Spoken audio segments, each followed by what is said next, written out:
राम का पिता के साथ अंतिम मिलन। सुमंत राजा दशरथ के कक्ष में पहुंचे। उन्होंने देखा कि महाराज पुत्र वियोग की आशंका से व्याकुल है। वे पानी से बाहर निकाल दी गई मछली की तरह तड़प रहे थे। सुमंत ने उनसे हाथ जोड़कर निवेदन किया, महाराज, आपके ज्येष्ठ पुत्र धर्मात्मा राम सीता और लक्ष्मण के साथ आपके दर्शनों की कामना के लिए द्वार पर प्रतीक्षा कर रहे हैं। माताओं एवं अन्य बंधु बांधवों भेंट करने के बाद वे आपके दर्शन हेतु आए हुए हैं। उन्हें भीतर आने की आज्ञा दे। महाराज दशरथ ने धैर्य धारण करते हुए कहा, हे मंत्रीवर, राम के भीतर आने से पहले आप सभी रानियों समस्त परिजनों को यहाँ बुला लाइए। यह तो निश्चित हो चुका है कि राम वन गमन करेंगे ही। मुझे यह भी ज्ञात है कि राम के वियोग में मेरी मृत्यु भी अवश्य संभावी है। अतः मैं चाहता हूँ कि इन दोनों महान घटनाओं को देखने हेतु मेरा समस्त परिवार यहाँ उपस्थित रहे। सुमंत ने महाराज की आज्ञानुसार सभी रानियों तथा परिजनों को वहाँ बुलवा लिया।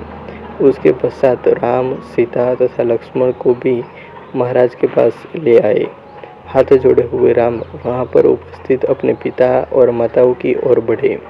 राम को इस प्रकार अपनी ओर आता देख महाराज दशरथ उन्हें हृदय से लगाने की अभिलाषा से अपने आसन से उठ खड़े हुए, किंतु अत्यधिक शोक तथा दुर्बल होने के कारण वे केवल एक पग बढ़ाते ही मूर्छित होकर गिर पड़े। पिता की ऐसी दशा देखकर राम और लक्ष्मण ने तत्काल उन्हें सहारा देकर पलंग पर लिटा दिया।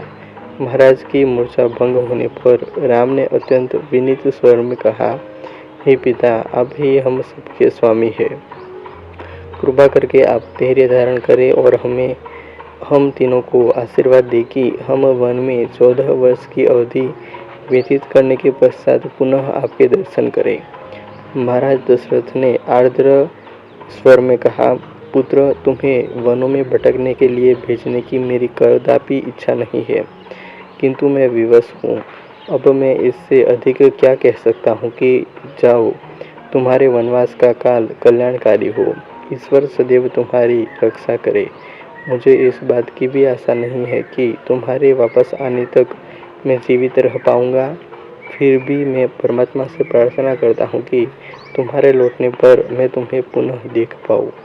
वहाँ पर उपस्थित गुरु वशिष्ठ, महामंत्री सुमंत आदि वरिष्ठ जनों ने एक बार फिर से कैकेयी को समझाने का प्रयास किया कि वह अपना वर वापस ले ले, किंतु कैकेयी अपने इरादों पर अड़िग रही। महाराज दशरथ की इच्छा थी कि राम के साथ चतुरंगिणी सेना और अन्न धन का कोष भेजने की व्यवस्था हो, किंतु राम ने विनयपूर्वक उनकी इस इच्छा को अस्वीकार कर दिया। अंत में महाराज ने सुमंत को आदेश दिया, हे मंत्रीवर, आप स्वयं उत्तम घोड़ों से जुटा हुआ रथ ले आए और इन सबको देश की सीमा से बाहर तक छोड़े। इतना कहते ही कर राजा विह्वल होकर रोने लगे। सुमंत तत्काल ही महाराज की आज्ञा का पालन करने के लिए निकल पड़े। कहानी अच्छी लगी हो तो ऐसे ही और कहानी के लिए वीडियो को लाइक, कमेंट और शेयर कर दीजिएगा, और चैनल को अभी तक सब्सक्राइब नहीं किया हो तो सब्सक्राइब कर लीजिएगा। मिलते हैं और एक वीडियो में। जय हिंद, वंदे मातरम।